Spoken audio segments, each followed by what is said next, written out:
सोने का अंडा देने वाली मुर्गी। एक गांव में एक किसान अपनी पत्नी के साथ रहता था। उनका एक छोटा सा खेत था जहां वे दिन भर परिश्रम किया करते थे, किंतु कठोर परिश्रम के उपरांत भी कृषि से प्राप्त आमदनी उनके जीवन यापन हेतु पर्याप्त नहीं थी और वे निर्धनता का जीवन व्यतीत करने हेतु विवश थे। एक दिन किसान बाजार से कुछ मुर्गियां खरीद लाया। उसकी योजना मुर्गियों के अंडे विक्रय कर अतिरिक्त धन उपार्जन था। अपनी पत्नी के साथ मिलकर उसने घर के आंगन में एक छोटा सा दरबा निर्मित किया और मुर्गियों को उसमें रख दिया। भोर होने पर जब उन्होंने दरबे में झांक कर देखा तो आश्चर्यचकित रह गए। साथ एक सोने का अंडा भी पड़ा हुआ था।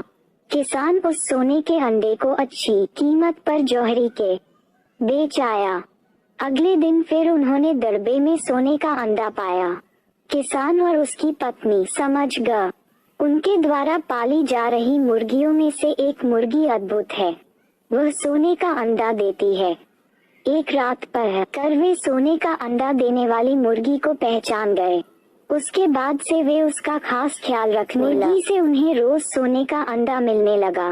उन अंडों को बेचकर किसान कुछ ही महीनों में धन गया। किसान अपने जीवन से संतुष्ट था, किंतु उसकी पत्नी लोभी प्रवृत्ति की थी। एक दिन बोली, आखिर कब तक हम रोज एक ही सोने का अंडा प्राप्त करते रहेंगे? क्यों न हम एक साथ सारे अंडे निकाल लें? इस तरह हम उन्हें बेचकर एक बार में इतने धनवान हो जाएंगे कि 7 पुश्तें आराम का जीवन व्यतीत करेंगी। पत्नी की बात सुनकर किसान के मन में भी लोभ घर कर गया। उसने मुर्गी को मारकर उससे एक साथ सारे अंडे निकाल लेने का मन बना लिया। वह बाजार गया और वहां से एक बड़ा चाकू लाया।